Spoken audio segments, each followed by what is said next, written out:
Bismillahirrahmanirrahim. Assalamualaikum warahmatullahi ta'ala wabarakatuh. Alhamdulillah wassalatu wassalamu ala asyrafil anbiya wal mursalin wa ala alihi wa sahbihi ajmain. InsyaAllah hari ini kita akan berbicara sedikit berkenaan dengan Al-Quran, terutamanya Al-Quran pada bulan Ramadan. Nabi SAW bersabda daripada Ibn Abbas radhiyallahu anhuma, kana Rasulullah SAW ajwadan nas wa kana ajwadu ma yakunu fi Ramadan hina yalqahu Jibril wa kana yalqahu fi kulli lailah min Ramadan fayudarisu Quran fa Rasulullah SAW ajwad bil khair min naril mursalah. Di sini hadis tentang, kita dah bicarakan hadis terdahulu berkenaan dengan bagaimana Rasulullah SAW merupakan seorang sangat dermawan pada bulan Ramadan. Tapi kita tak bincangkan secara detail berkenaan dengan hadis wa kana yalqahu fi kulli lailatin min Ramadan fayudarisu al-Quran, yang mana Nabi SAW akan bertemu dengan Jibril pada setiap malam pada bulan Ramadan dan membaca Al-Quran pada Jibril, baca Al-Quran bersama dengan Jibril. Hadis ini menjadi satu bukti bahawasanya kita sebagai umat Islam sangat-sangat digalakkan untuk memperbanyakkan membaca Al-Quran pada bulan Ramadan, di mana Nabi menunjukkan contoh yang terbaik. Pada bulan Ramadan Nabi baca Al-Quran yang mana disemak oleh Jibril. Fatimah radhiyallahu anha yang merupakan anak pada Nabi SAW menyebut bahawasanya setiap tahun Nabi akan khatam sekali pada bulan Ramadan membaca Al-Quran bersama Jibril, kecuali pada tahun terakhir. Pada tahun terakhir kewafatan Nabi SAW, tahun kewafatan Nabi SAW, Nabi khatam sebanyak 2 kali.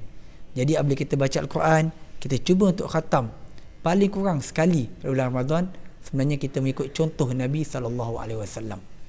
Dan apatah lagi kalau kita bertadarus Al-Quran, kita baca Al-Quran yang mana disemak oleh sahabat-sahabat kita ataupun orang yang lebih pakar lebih di Al-Quran, sebenarnya kita mengikut apa yang Nabi telah buat lebih kurang 1400 tahun yang lepas, contoh yang kita ikuti.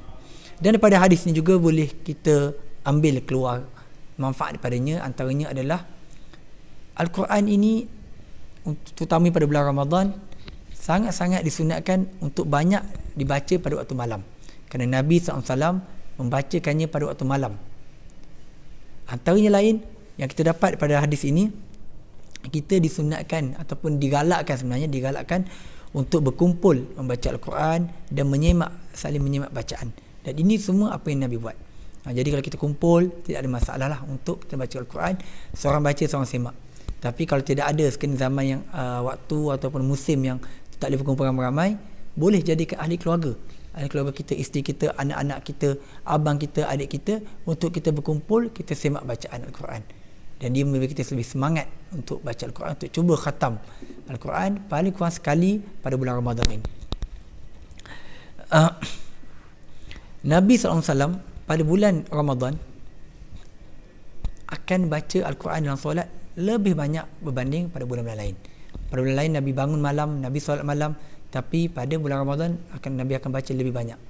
Antaranya kisah yang diceritakan oleh Huzaifah Al-Yamani yang mengatakan Nabi baca surah Al-Baqarah, sama lagi Ali Imran, sama lagi An-Nisa, sama lagi Ali Imran, menunjukkan Nabi baca satu bacaan yang panjang dalam solat. Dan ini yang kita boleh contohi jika kita ada kemampuan. Jika kita ada kemampuan, solat tarawih kita panjangkan bacaan jika tidak menyusahkan kita. Tapi jika ia menyusahkan kita, tidak ada masalah, kita boleh baca di luar solat, benda yang fleksibel. Dan di sana ada satu hadis daripada Nabi SAW yang berkaitan dengan 2 perkara, iaitu puasa dan juga Al-Quran, yang mana puasa dan juga Al-Quran ini kedua-duanya akan menjadi syafaat kepada kita. Hadis riwayat Imam Ahmad dan Al-Hakim, yang mana hadis ini sahih mengikut syarat Imam Muslim, yang mana puasa dan juga Al-Quran kedua-duanya akan menjadi syafaat pada hambanya di hari kiamat. Maka puasa akan berkata, wahai Tuhan, sesungguhnya hamba ini dia menahan dirinya daripada makan, minum pada siang hari, maka bagilah syafaat kepadanya. Ini apabila puasa berhujah. Kemudian Al-Quran juga berkata, hamba ini dia menahan diri dia pada waktu malam untuk membaca Al-Quran, untuk membaca aku, maka bagilah syafaat kepadanya. Ini antara benda yang kita bertengok bagaimana perkaitan sangat rapat bulan Ramadan ini dan juga Al-Quran. Dan sebelum kita terlupa, sebenarnya Al-Quran itu sendiri diturunkan di bulan Ramadan. Syahr Ramadan alladhi unzila fihi al-Quran hudan linnas wa bayyinatin minal huda wal furqan. Pada bulan Ramadan diturunkan padanya Al-Quran yang menjadi petunjuk kepada manusia. Ini menunjukkan bahawasanya Al-Quran ini untuk dibaca dan untuk diberikan petunjuk. Dan yang paling terbaik adalah kita membaca Al-Quran dan juga kita cuba memahaminya. Kita cuba baca tafsir, kita cuba bertadabbur. Kalau tak baca tafsir, baca terjemahan, kita kena peruntukkan masa. Sebahagian masa kita untuk baca Quran, sebahagian masa kita untuk memahami Al-Quran. Itu yang paling baik. Para sahabat, para salafus soleh, mereka sangat-sangat menekankan Al-Quran.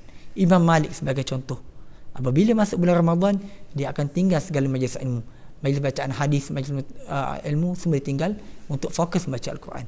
Imam Asy-Syafi'i diriwayatkan bahawasanya beliau telah menghabiskan 60 kali baca Al-Quran sepanjang bulan Ramadan.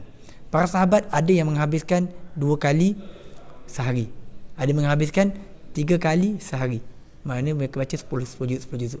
Ada yang 7 kali seminggu sekali. Ini bagaimana mereka ni sangat cinta Al-Quran. Tapi bila masuk bulan Ramadan, mereka akan naikkan gia lagi banyak. Timbul persoalan, adakah dibolehkan untuk kita baca Al-Quran lagi cepat daripada 3 hari sekali habis? Sebab ada orang yang menyebutkan bahawasanya dilarang. Dia adalah, kalau betul larangan itu adalah untuk dalam keadaan biasa, keadaan umum. Tetapi jika bulan Ramadan di mana kita berada pada bulan yang sangat-sangat istimewa, sangat-sangat sempurna, sangat-sangat penuh keberkatan, yang mana sangat untuk baca Al-Quran, ketika itu dibolehkan untuk kita baca sebanyak mungkin yang kita mampu baca. Moga-moga kita menjadi Al-Quran dan Al-Quran menjadi hujah kita pada hari kiamat kelak. Assalamualaikum warahmatullahi taala wabarakatuh.